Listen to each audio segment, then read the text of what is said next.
And that moves us to number 12 on our action agenda. Action is necessary or appropriate on matters discussed in executive session. Do I have any motions?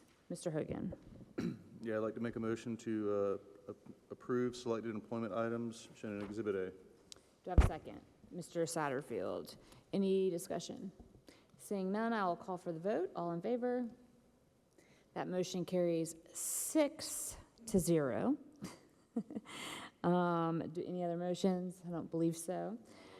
All right, and that moves us to 13, the first reading approval on proposed revisions to board policy KBE, relations with parent organizations as seen in Exhibit D. All right, coming to the lectern is our CFO, Ms. Heather Tucker. Ms. Tucker? Good evening, Chairman Hines, members of the board. I have before you the first reading of board policy KBE, which is our relations with parent organizations.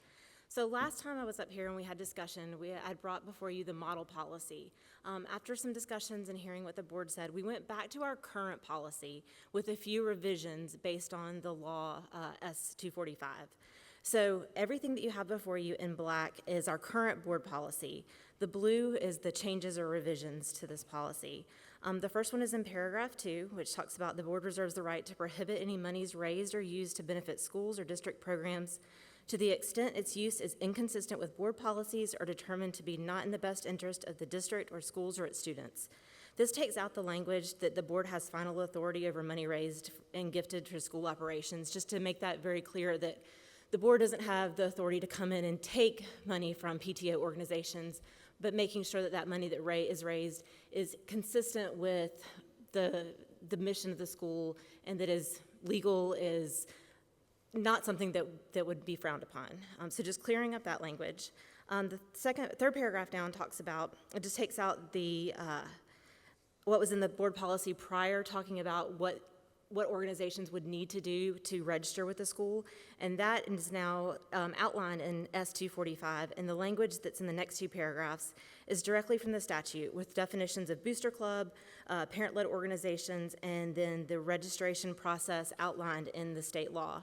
And then the final change is in the last paragraph that just makes it consistent with policy KBER, where it talks about adding the use of any district facilities or properties to the administrative approval of events. And that administrative approval process is what's currently in place with our school principals approving any events that are taking place at their schools. So speaking on that right there, that last provision that you were just talking about, the use of any district facility or property. Correct.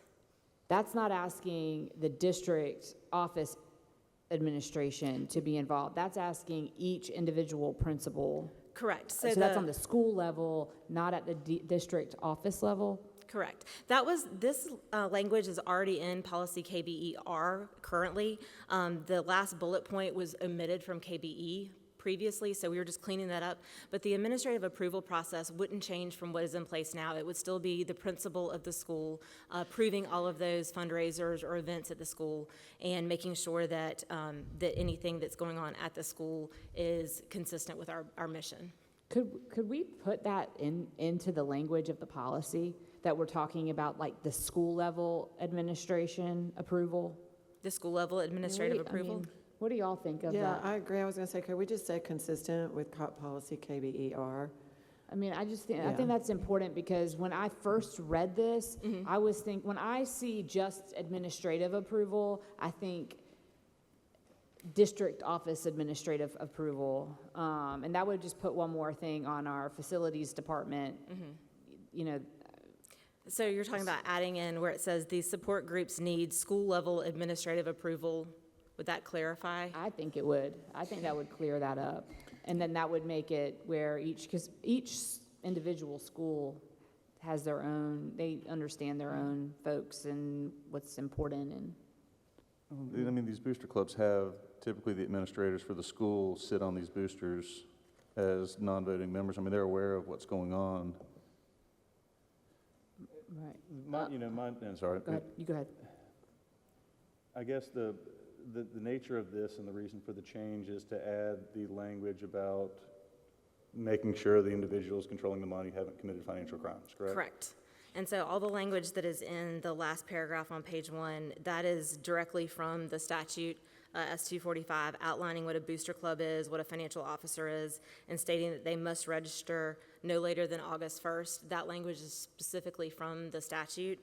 We did add in the very last sentence that if they are not registered prior to August 1st, that they cannot, or they're prohibited from dispersing any funds for the purpose until registration has been completed and approved. So that language is not specifically in the law, but it does give us flexibility. So if a booster club does not register by August 1st, they can't raise or distribute any funds until they are registered and approved, but it gives us that flexibility in our own practices to allow them to register after that date. And I guess kind of going back to the first change in the first paragraph where it says the board reserves the right to prohibit any money raised to be used to benefit schools, district programs to the extent inconsistent with the board policies or determined not to be in the best interest of the district or its school or students. Give me an example as to where, like how this could. So think Let me- about I guess let me- a really wealthy booster club that wants to recruit a football coach and says, hey, we've got a lot of money, so we'll buy you a car. Well, that's inconsistent with everything that the district and the board stands for. So we want to give you the ability to say, if you're trying to raise money or do something that is inconsistent with our school policies, our district policies, that the board has that approval. But it clears up the language that just says the board can't say, okay, well, you've raised $500,000 and we're in a budget deficit, so we're going to come take that money from your booster club, because they are separate organizations. And so it makes that a little more clear that they can't do anything that's against our policy, and you have final say in that, but you can't just come in and say, we want to take your money, because you're doing something on behalf of the district. Aren't there laws about that specific example that you can't, I mean, that's like recruiting players. So that's not even, so my question regarding what you're saying, because we're talking about the board determining what's in the best interest of the district or its schools, like so say an individual school or what have you. I'm not thinking about like recruiting efforts because that's inherently illegal. I'm thinking like, what if one booster club, you mentioned a wealthy booster club, wants to do some, wants to put money towards furniture in a press box, and that is something that is for that school, that's not illegal, it's not an illegal activity, but another booster club might not have that need or have the money. When does that best interest clause is very subjective. Mm-hmm. So I have concern about putting subjective language to give in a policy. Mm-hmm. I mean, unless there is like an established pattern that the administration can show us where it's been abused, I feel like that portion of that sentence probably should be omitted, or We could not probably admitted, add- deleted.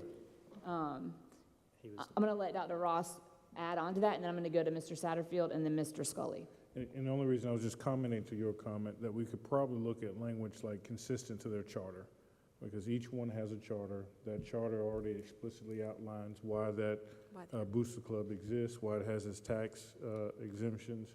And so as long as it's outlined to that, you're right, Mr. Hogan, we do have ex officios that sit, but the smaller ones, sometimes they don't. But I think if we kind of define that towards consistent to its established charter, once we have that, if we don't approve the charter, then we didn't approve the purchasing. I think that's a great suggestion. Mr. Satterfield and then Mr. Scully. Yeah, I just had a question. I know that some years ago, every school had a different type of booster club. Some schools had individual sports booster clubs, and some had large booster clubs that serviced all the sports as one. Do the booster clubs now, do they fall under the umbrella of the district finance, or do they have their own separate bank accounts and own separate boards? So they have their own separate bank accounts, because a lot of them are set up as 501c3s, or they're set up as different entities.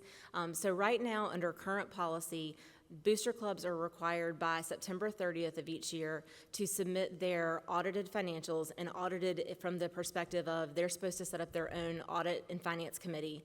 And so the treasurer of the organization submits the financials to their audit and finance committee. That committee has to state that they have no part of the financials other than just reviewing what was given to them by the treasurer, and they are supposed to submit that to the CFO by September 30th of each year. Yeah. And Ms. Hines, to answer your question about the expensive furniture in the press box, I dealt with a couple of situations where, like, the dad of the boys' basketball team wanted to donate something. Well, we said, well, the boys get to use it, and so do the girls. So once it becomes, if they donate it, it becomes school property, and so the parent does not have a say in it. Oh, I wasn't implying anything Yeah. to otherwise. I 100% agree with you. Yeah, well, I was That just going to wasn't, say. that was not the, Oh, well, I was just going to answer the question if you It had a wasn't a question about question. that. Okay, well then, no answer then. Mr. Scully. My comment was directly towards that one sentence in question about reserving the right to prohibit. I didn't like that sentence at all. I'm considering, so Dr. Ross, my problem with it was certainly after inconsistent with board policies determined not to be in the best interest. So yeah, I fully support taking that out. And if you wanted to, that's interesting.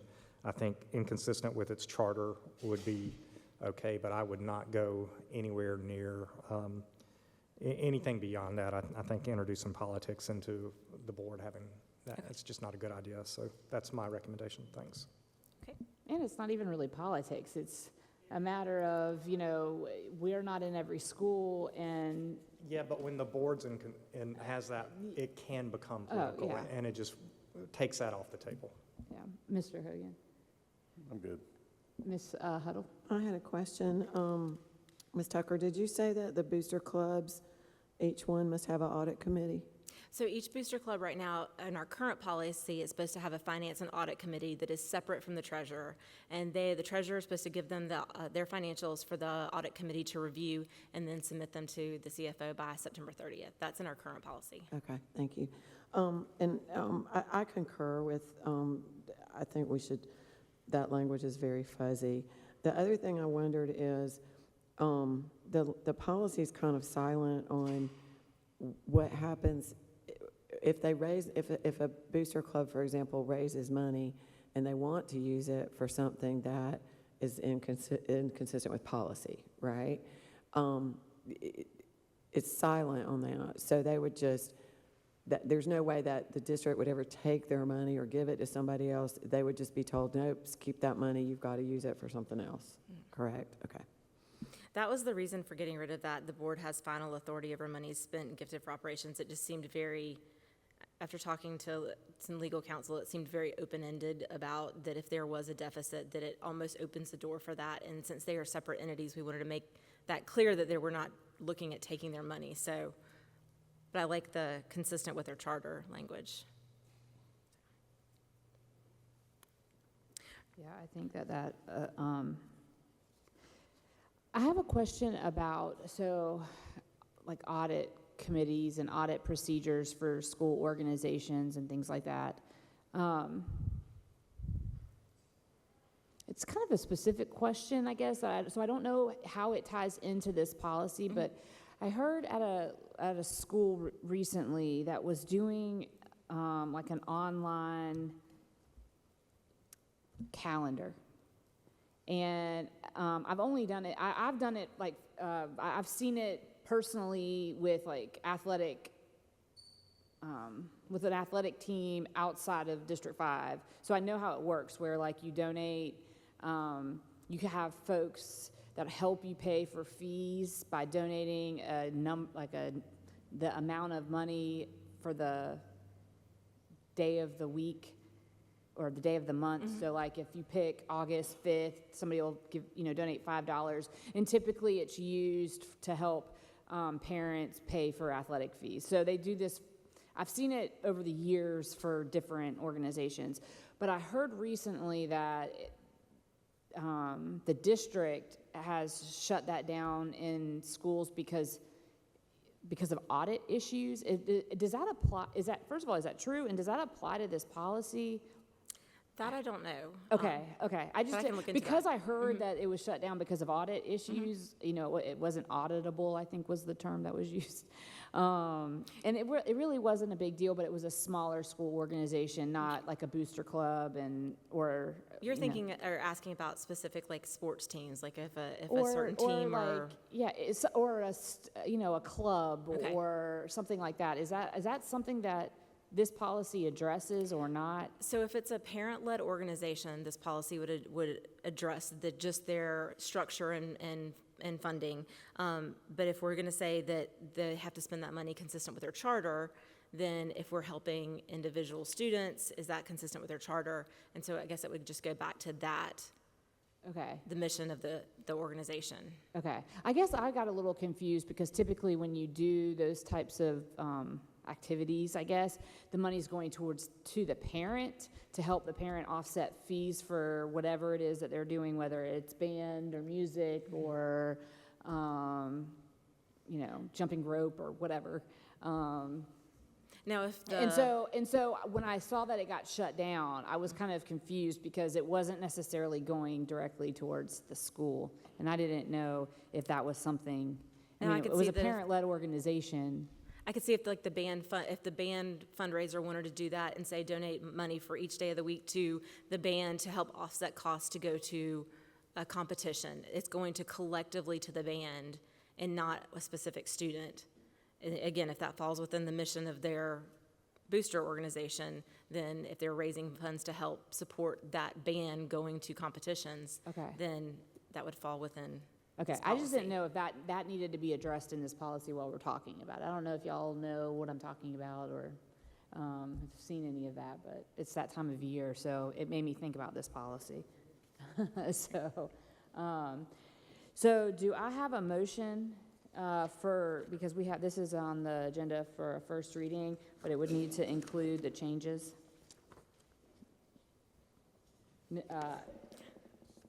Don't put that Mr. on me. Hogan, with the changes, that we could just say the changes were consistent to its charter, that's what, and,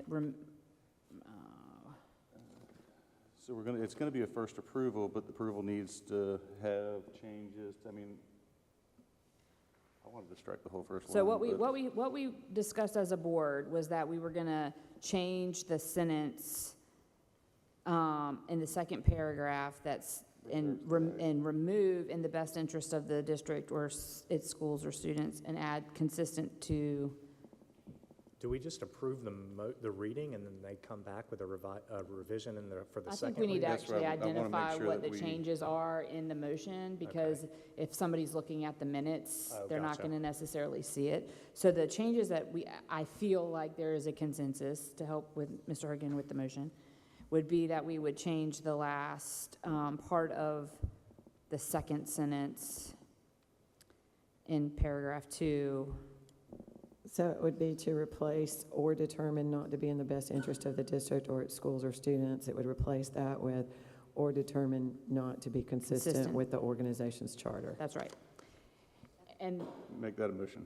Okay, I And move, then, hold on, there's a Okay. second part to there's another item that we would change in on the second page, under these support groups need school administrative approval. These support groups need school-level administrative approval? Yes, school level. Did you get that, Kathy? yes, Okay.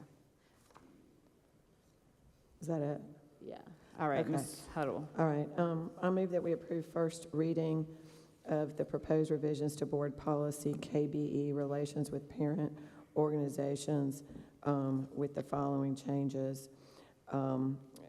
Where it states, "or determine not to be in the best interest of the district or its schools or students," replace that with, "or determine not to be consistent with the organization's charter." And then in the section on support, to state, these support groups need school-level administrative approval. Do you have a second? Ms. Barnhart seconds. Any more discussions? Yeah, Mr. Scully?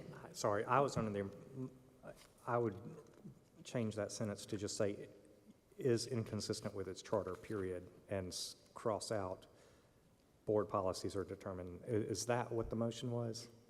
No, the motion removes, after the word determined, it removes not to be in the best interest of the district or its schools or students is consistent to its charter. So there's a motion on the table, and that was what it read. Okay. So you'd have to make a motion to Can amend. I make a motion to amend that to just, You can make a motion to amend. thank you, to amend it to say, delete from board policies to the end and add its charter, period, after inconsistent with. Do you have a second? I would just stop the, Well, you wait, I would wait, stop the parliamentary paragraph. procedure, we need to get a second. Yeah, we need a so second he before you can explain it. discuss. Mr. Satterfield seconded. All right, you can explain now. Okay, yeah, I would just, the sentence would read, "The board reserves the right to prohibit any money raised or used to benefit school or district programs to the extent its use is inconsistent with its charter," period. Oh, okay, so there's a second. I'll let Ms. Huddle The, comment. the original motion includes that, but also board policies. Your motion would allow an organization to violate board policies as long as they were consistent with their charter. And I don't think we should allow that. That's just my 2 cents. Mr. Hogan? No, I was just wanting clarity on really where they were different. Thank you, Ms. Tuttle. Organizations are not, oh, go ahead. No. So, Ms. Sutter, you're saying that the difference is you're adding as following board policy? Correct. Okay. Yeah. All right, so I'm gonna call for the vote on Mr. Scully's, I'm gonna call for the vote on Mr. Scully's amendment. All in favor of Mr. Scully's amendment? Come into play. All opposed? I mean, it's That politics. motion fails 5-1. And then we have another motion on the table. Ms. Huddle's motion to, for first reading of this policy with the 2 changes that were identified in her motion. All in favor? And that motion carries 6-0. Good job, guys. Good teamwork. All right, that moves us to the next item. Thank you, Ms. Tucker.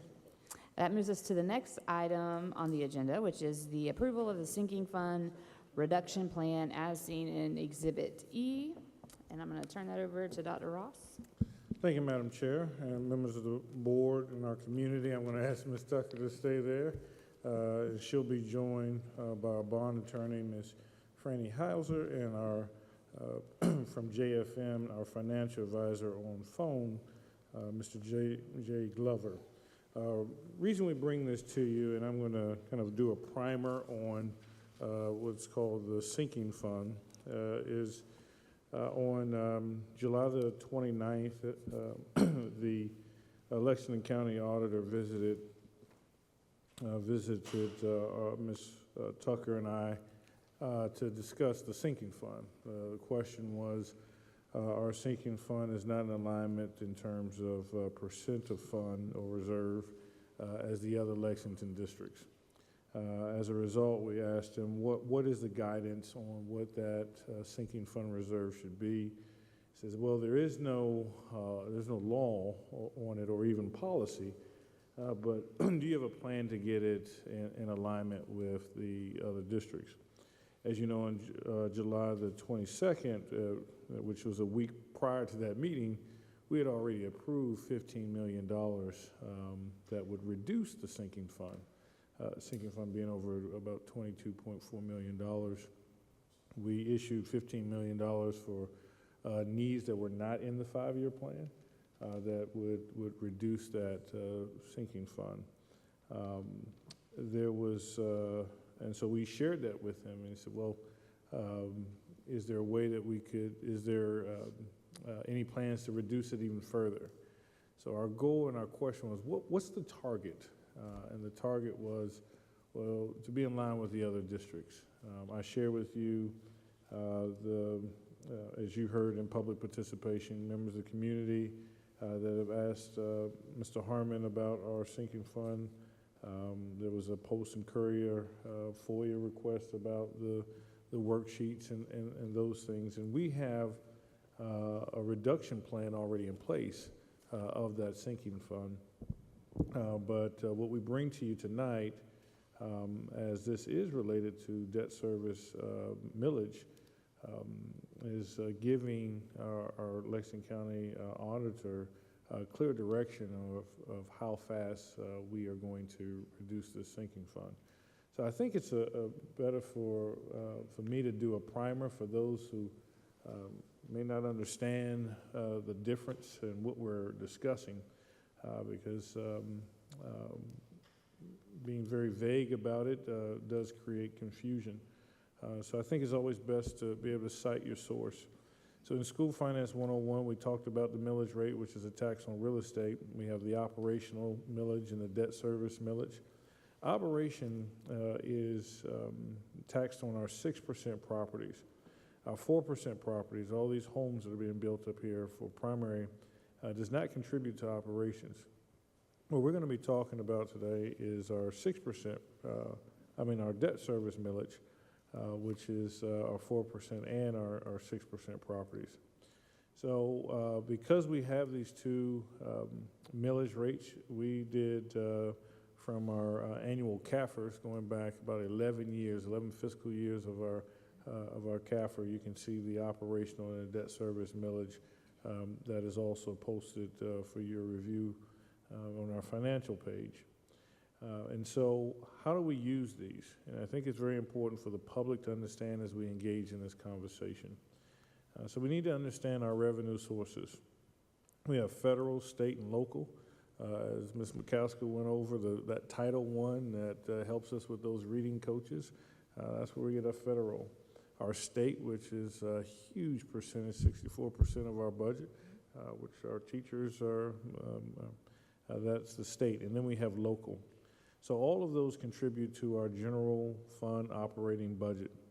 We present that budget to the board, and at the end of the year, we subtract our operating expenses from that, and that gives us our fund balance. It's important that we understand the difference and what a fund balance is. We have board policy DFAB reserve funds that say that our fund balance must be between 15 to 18% of our operating budget. Now that's the operating local tax. We also, to take care of our facilities, we sell bonds, general obligation bonds. And these bonds yield us funds to fix buildings and to do construction, large equipment. That's our capital budget. Once we issue those bonds or sell those bonds, we got to pay the principal and the interest back. So there's a tax to the community called the debt service millage. And that tax is levied so that we can pay back the debt on those GO bonds.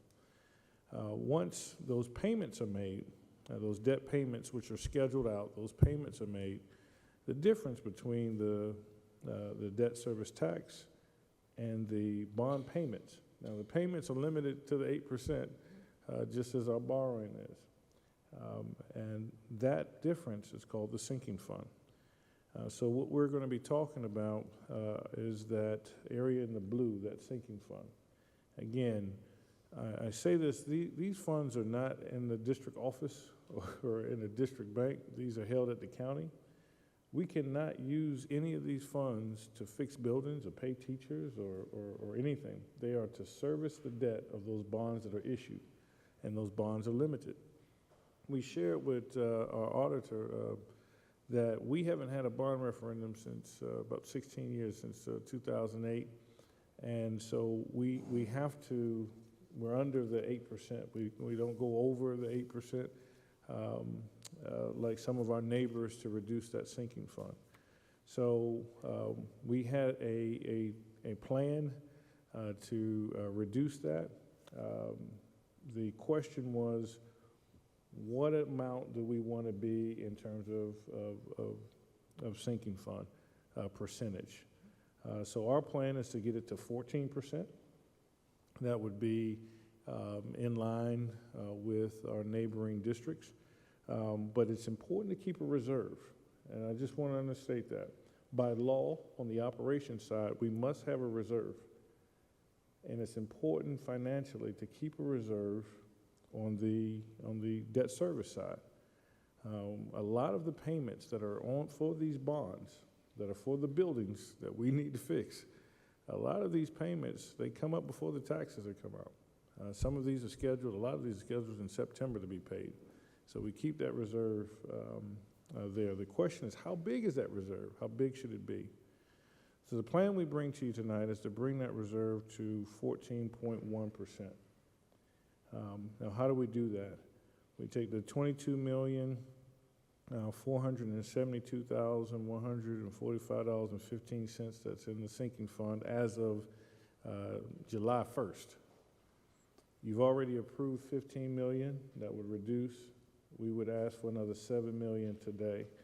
That $7 million tonight will allow us to bring that sinking fund down to 14%. Now, this is the point where I want to turn it over to someone much better knowledgeable of the numbers and the data. So I'm going to ask our CFO, Ms. Heather Tucker, and our bond attorney, Franny Hauser, to come forth and explain how we plan to execute this plan. So what you see before you here is our millage worksheet. So right now, like Dr. Ross said, we're at 22.4 million, including the 15 that we've already approved for our fall bonds. If we add 7 to that to make a payment on our 2015 bonds that are callable in March of next year, we can save over $800,000 in interest and make that payment, which is just paying down interest ahead of time. We'll take our debt service reserve down to about $8.3 million, which is 14.1%, which is, again, in line with the Lexington districts. I think there's one that's at 15, but this puts us right in line with where they are. If you look at, I know we've been talking about this, with or without the bond referendum, we still have debt service payments that we have to make. And so the couple of years where these bars are over that 8% is where we're making those payments. Again, this is our recommendation. This plan was in place before I got here. The debt service reserve fund had gotten high. And so there was already a plan in place to pay this down. We're just asking to accelerate that to get us in line with, like I said, the other Lexington districts. This keeps our millage rate the same. We could lower the millage rate this year. But in order to make our debt service payments for next year, it would have to go back up to 69.5 mils.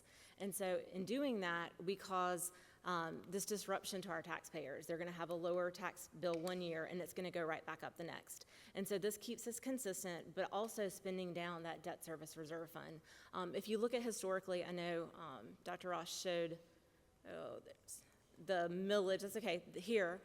If you look at in our CAFR on this page, it shows the debt service reserve fund over these years. Over many of these years, our debt service reserve fund was right around $6 to $8 million, which is where I would feel comfortable with that because of those payments that we make in September of every year. Before our taxes come in, we have to make payments on that amortization schedule. And so us making those payments prior to our taxes coming in, we have to have the funds to do that. And so keeping our debt service reserve in that 14% range keeps us at a rate where we still have money to make those payments without taking that reserve down to zero, which is going to be important if the bond referendum passes. We want our credit rating to be high. We want our the interest rates we can get on those bonds to be as low as possible. And so I think that is a way to address the situation that we had gotten into with having a high debt service reserve fund by just accelerating the plan that was already in place by a year, because we're in a unique position, and I think Jay is available on the phone, our financial advisor. We're in a unique position to be able to make this payment. We couldn't have done it last year, and we can't do it next year.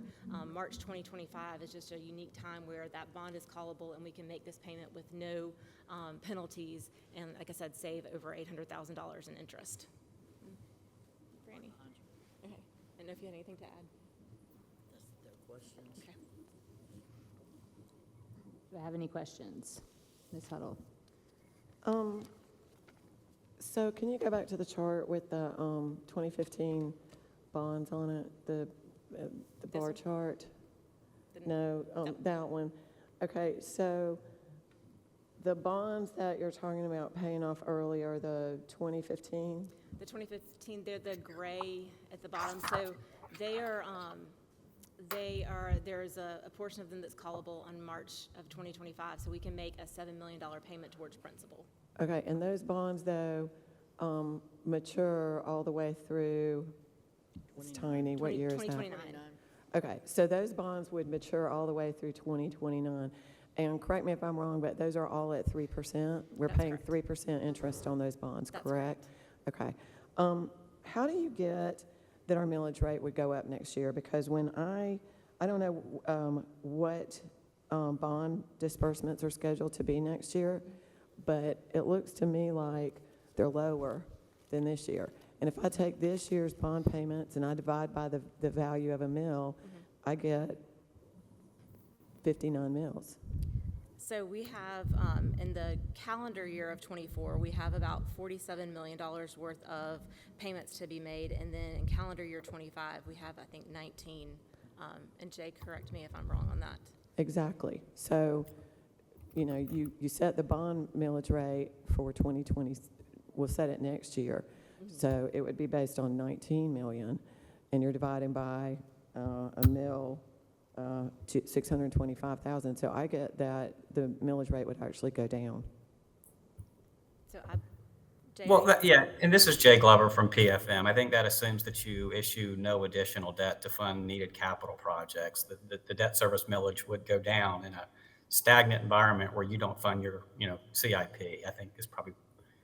Okay, I'm not sure everybody heard him, but I want to repeat, okay, if we do nothing here and the bond referendum doesn't pass, if we do nothing, and next year, the millage rate will go down, correct? But we would still want to do if the bond doesn't pass, we would still want to do our $15 million or our 8% money, because we would need that to fund any of the projects, because we wouldn't have a bond referendum. No, I understand that, but I'm just saying mathematically, what I heard was even if we lower the millage rate this year, that it's going to go back up. And I It would go need back somebody up. to show me those numbers, because I don't believe that's accurate. I want to be, and Ms. Huddle, I understand what you're saying.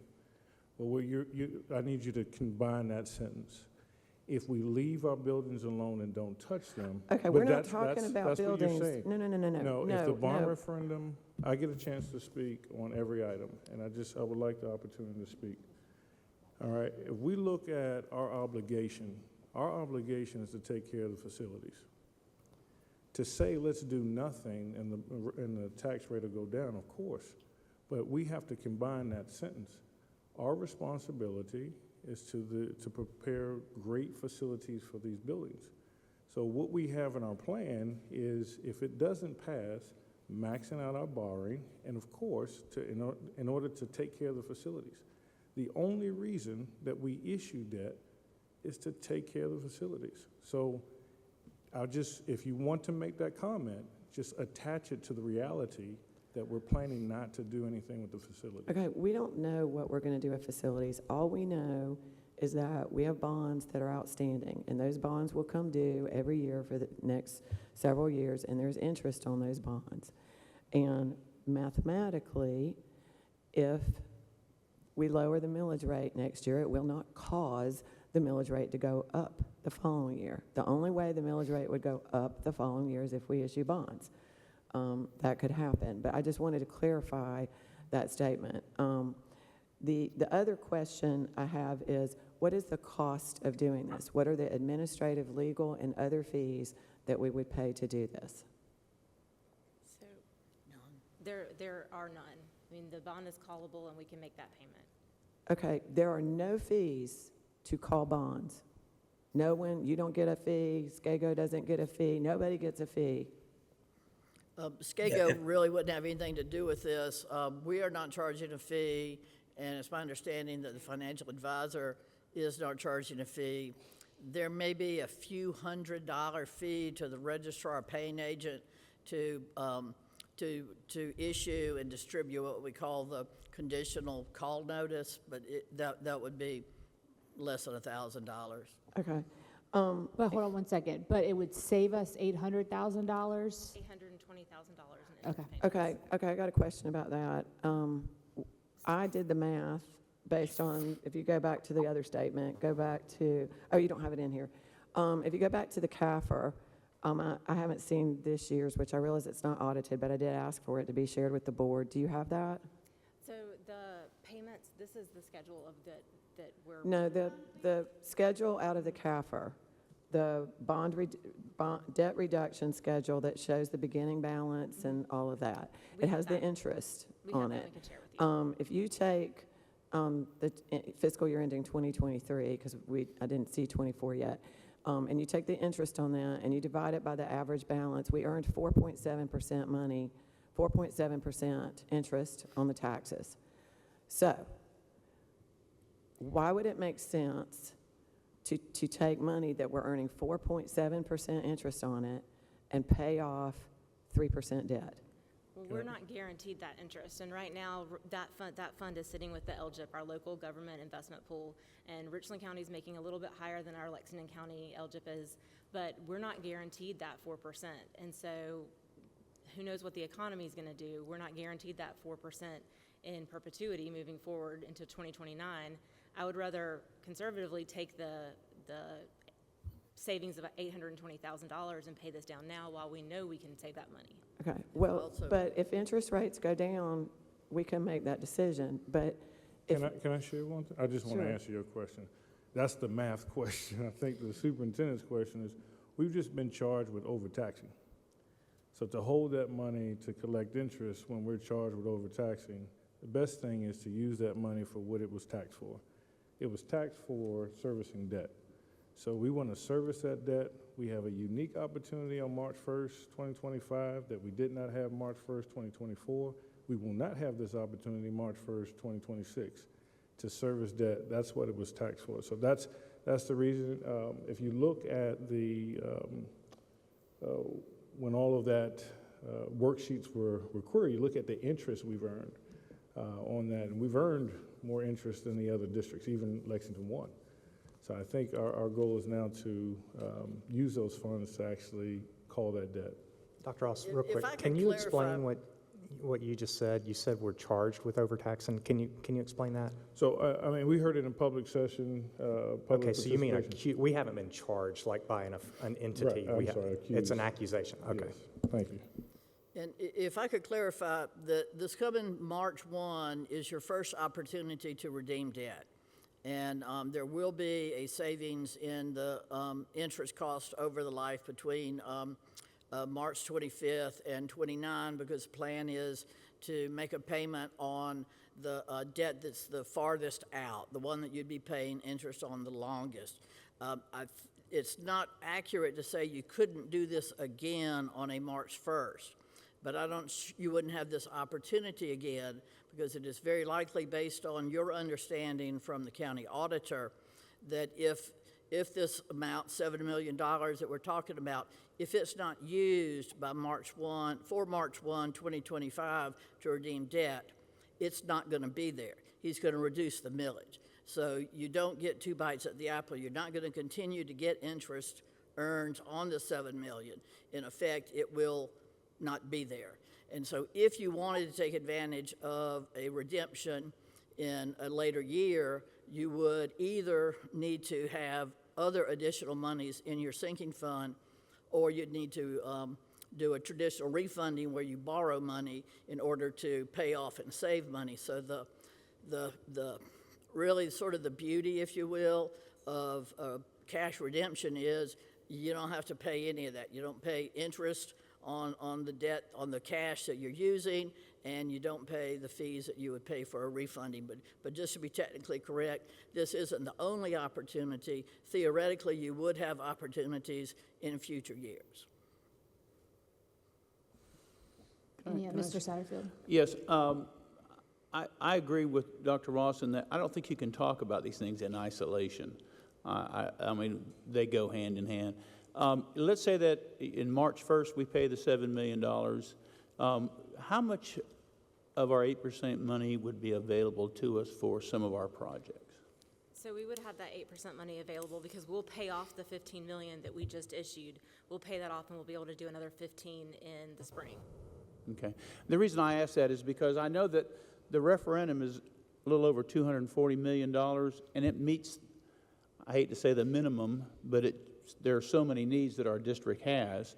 So I don't think that we can, I'm keeping my fingers crossed that things move forward with the referendum, but even that money would not do what we need to be done in the district. So I think it's important to talk about them as a whole and not in isolation, because this is a real issue that we face. We just saw a slide earlier on our presentation that showed, once again, the needs in our district. And you look at all the red dots up there. We have some real needs that we're facing, so. Okay, so just so that I understand, well, Ms. Heiser, you just made a statement. I'm just trying to follow the flow. If we don't use the $7 million, they're going to pull it back from us. Where we can't use it, we can't use it.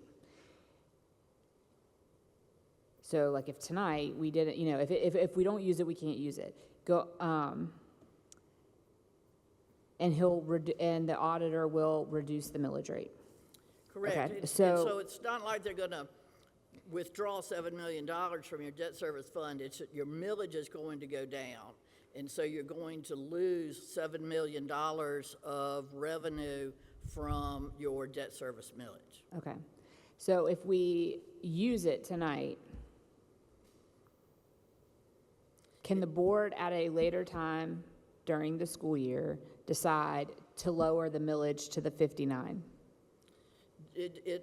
Y'all control your millage rate by virtue of your maturity schedules on the debt that you issue, both 8% and referendum. So theoretically, yes. Okay, You so could. the reason You I'm could. the reason I'm asking could. is because that's obviously a question of whether or not, you know, you artificially decrease the millage rate and then it goes back up or not. That is a question that there are people have, and there are different opinions about that. So I'm just wondering if that conversation, you know, I mean, for purposes of what decisions need to be made that are imminent, if the millage rate is being inflated and needs to be decreased, it can still be decreased, right? If the bond doesn't pass, is that That accurate? theoretically, that is correct. Okay. You could borrow $15 million, business as usual, and instead of paying it back in 1 year, you could pay it back in 2 years. right? That would decrease your millage. It would also decrease your ability to have that second payment of your 8% back, sort of like a credit card. When you pay it off, you get your whole credit limit back. If you divide it in 2 payments, you only get half of your credit limit back. But yes, theoretically, you could change the manner in which you do your annual borrowing, and that could reduce the millage rate. And if we could go back, if y'all could go back to the history, the chart, just wanted to point something out because, believe it or not, I've been here since 14.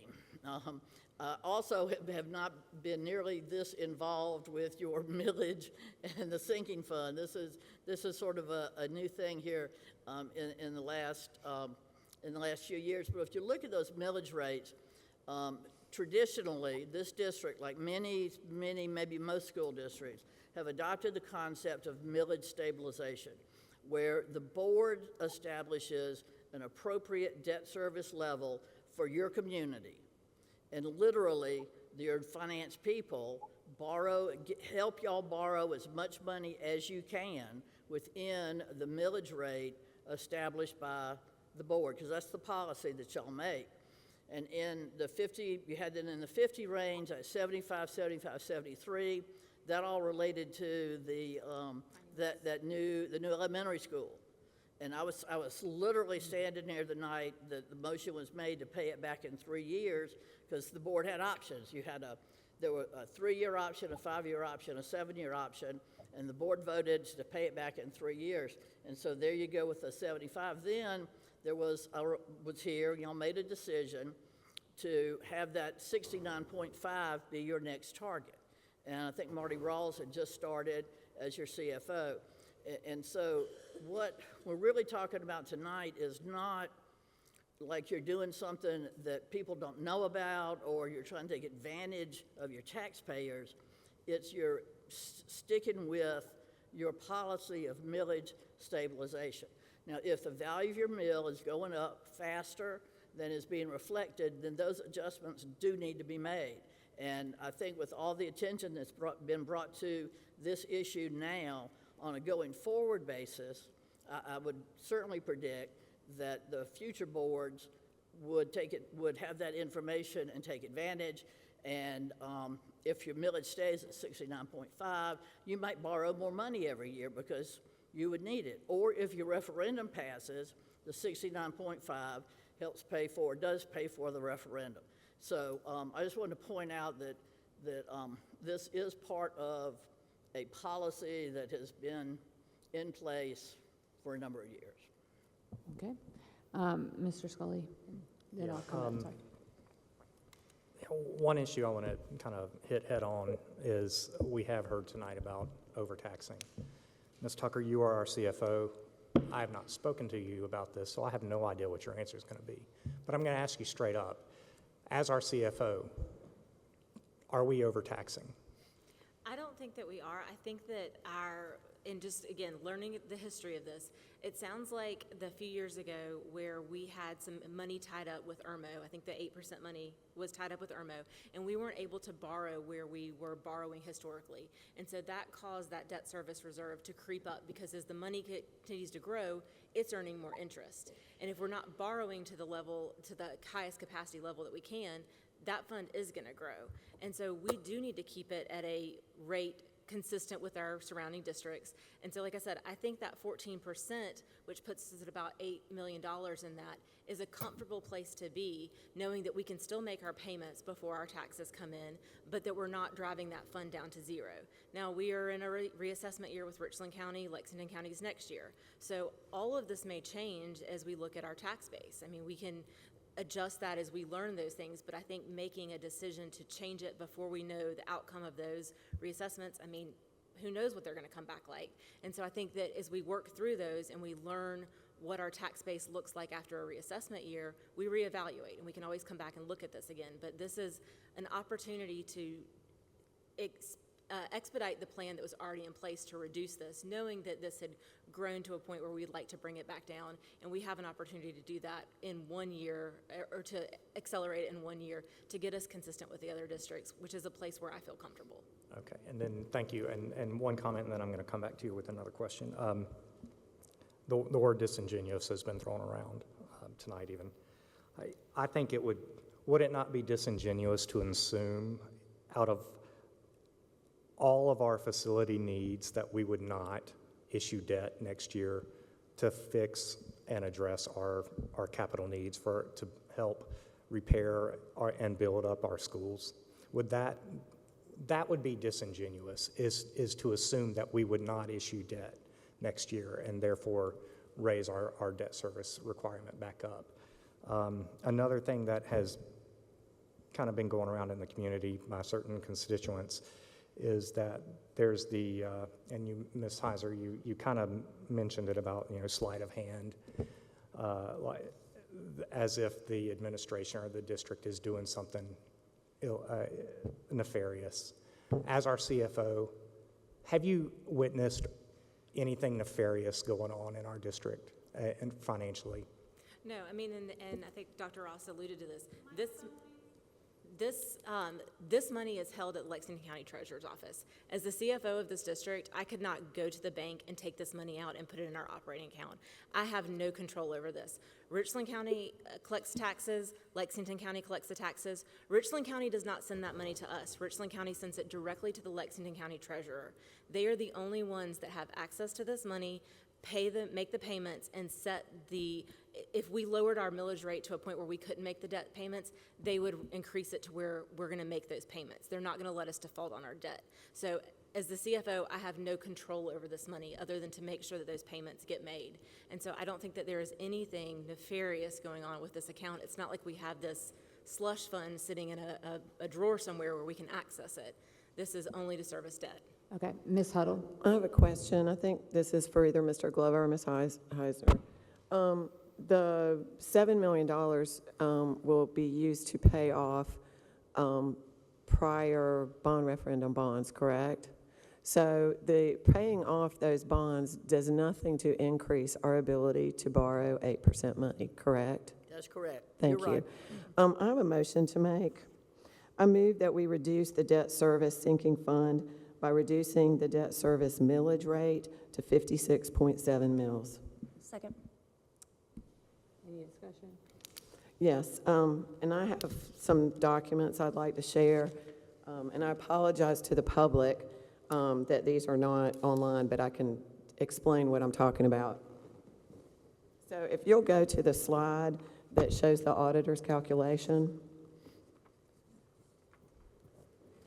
Okay, so all I did and what I handed out is if you take that $22 million on the orange line, that is the 15 million we've already done and the 7 million that is being proposed tonight. If instead of doing that, you reduce it to the 15 million that we've already spent, and you do the calculation, use the auditor's calculations, that millage at the bottom, instead of 69.5, it comes out to 56.7, okay? I've got one other thing I'd like to pass out. Do you have this, Ms. Tucker? Is there an extra one that you can hand to her?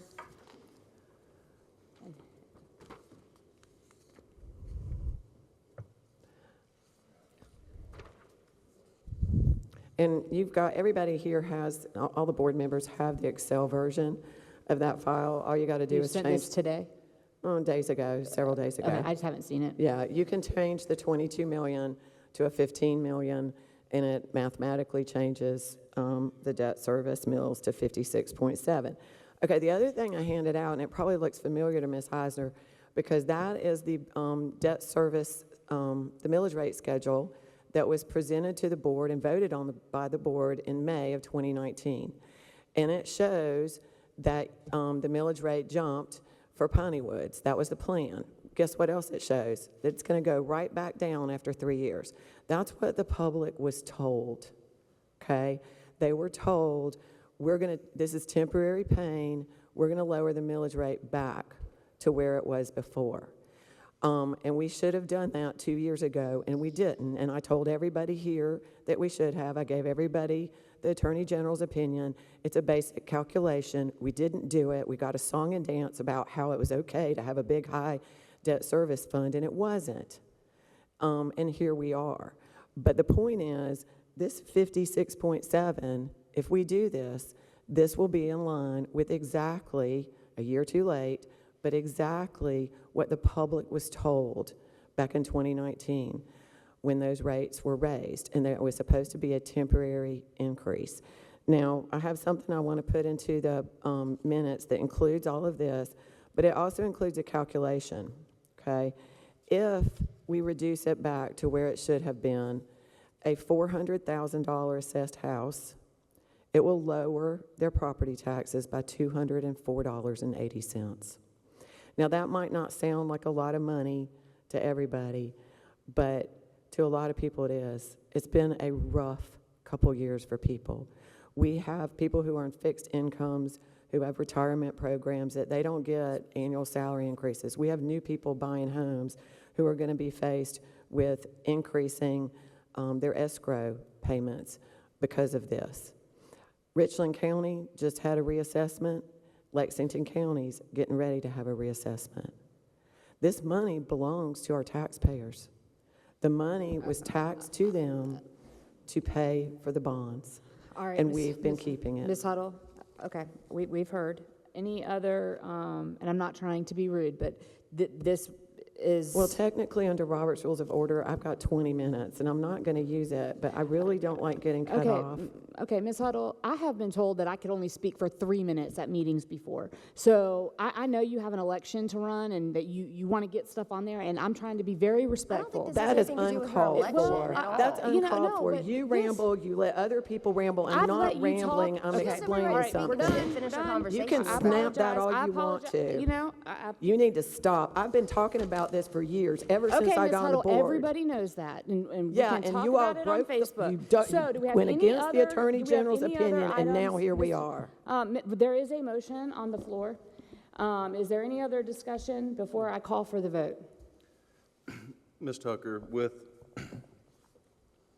what Ms. Huddle's got in her motion and proposed, with us not applying the $7 million, can we just reiterate, by not applying this, Lexington County will remove our ability to apply this to any future debt future? payments. Correct. So they would lower our millage rate, and we would lose that ability to apply this for future debt payments. Okay, can you speak to that again? I couldn't hear you. By not voting to approve the $7 million to reduce this, Lexington County will probably lower our millage rate, and so we lose that ability for that money in the future. I don't understand, how do we lose ability for money? What was earlier proposed was to use the $7 million to pay off the bond. So the $7 million leaves, either way. Either we give it back to the taxpayers, or it leaves and it goes to the people that have the bonds. We don't retain $7 million. But this $7 million is not even the $7 million that will be raised to pay off this. So the $7 million that would be raised was in future years. So that money hasn't even come in yet because it's on our debt payment schedule moving forward. So if we lower the millage rate and lower our debt service reserve, we're not going to be able to make this payment in the future. We wouldn't have that additional money sitting there because we will be making our other debt service payments. Show me on that schedule how, if you were to move $7 million from the $22 million and you have a millage rate at 56.7, you have plenty of money. In fact, you will have your 14.1% left over. Millage rates are set every single year. Correct. What we do for this year has absolutely nothing to do with future years. So we don't lose $7 million. I'm not saying that we would lose it in the future. I'm saying we would lose the ability to make that payment in March to pay down a principal and save our $820,000 for this one bond payment. So you're saying we would not pay off the bonds early? Correct. So we would give up, we would have to pay the 3% on the bonds, even Correct. though right now we're earning more than that? But there's no guarantee of that. Correct. There's also, if we needed the money later, we probably couldn't get it for 3% anymore. But I guess to reiterate my question, with us not approving that $7 million, we lose that ability to pay off that in the future.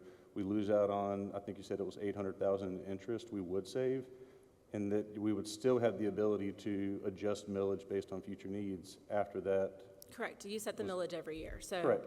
And so I guess I'm trying to figure out how we would not have the ability, or a future board would not have the ability to adjust millage after this was paid based on Ms. Huddle's motion. You would, but if we leave the millage at what it is, all of the people who are going to start getting tax notices are going to be paying more than they should.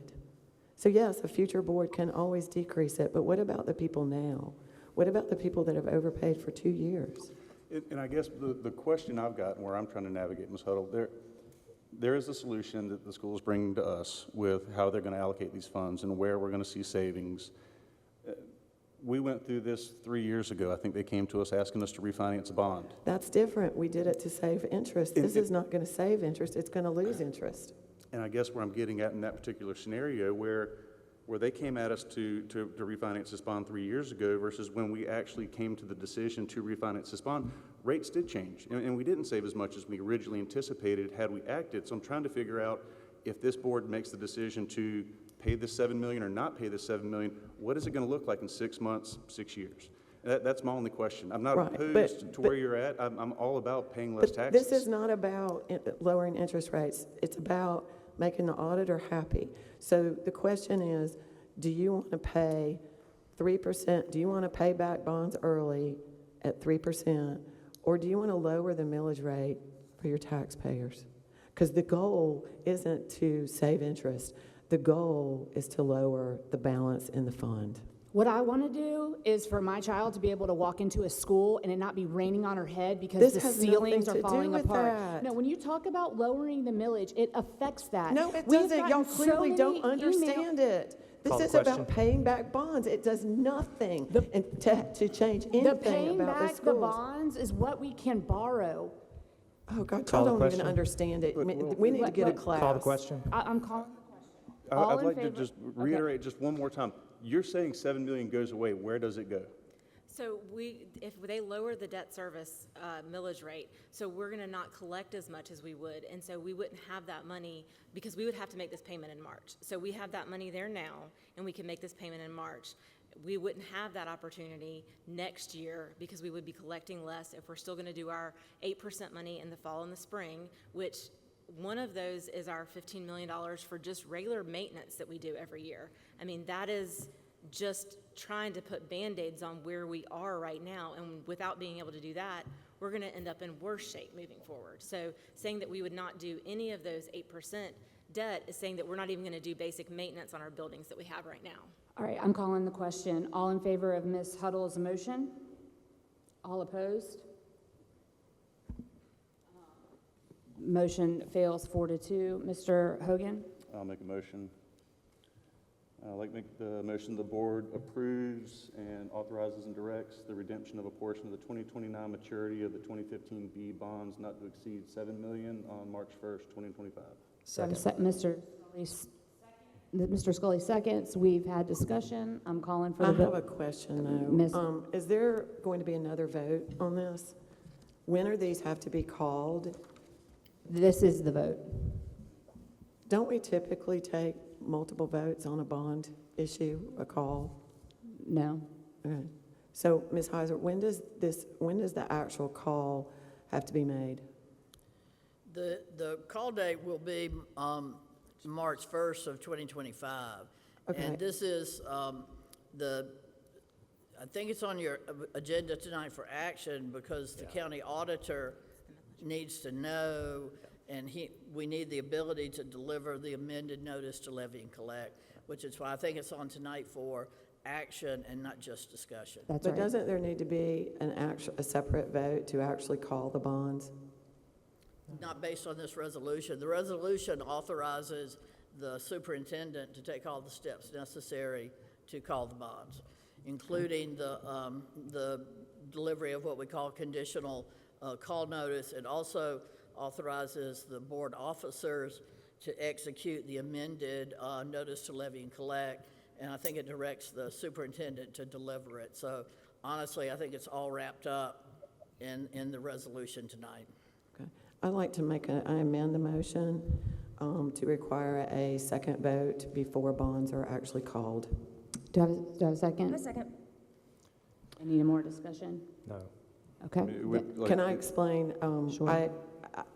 This is months and months away, and I think I actually have a legal question about whether a board can bind a future board on a decision like this. So I think that, we can make the vote tonight, and you're really funny, Mr. Scully. Why don't you get the camera, come Hey. out here and dance? Well, So anyway, I think that we can go ahead and let the auditor know, but we should take a second vote on this before we actually call the bonds. Again, interest rates could go way up. They're already high. They could go way up, and we could decide that 3%, we don't want to pay back 3% debt. all right, I'm calling for the vote on Ms. Huddle's amendment. All in favor of Ms. Huddle's amendment? All opposed? That motion fails 3-3. I'm going to call for the vote on the original motion on the floor. All in favor of Mr. Hogan's motion? All opposed? That motion carries 4-2.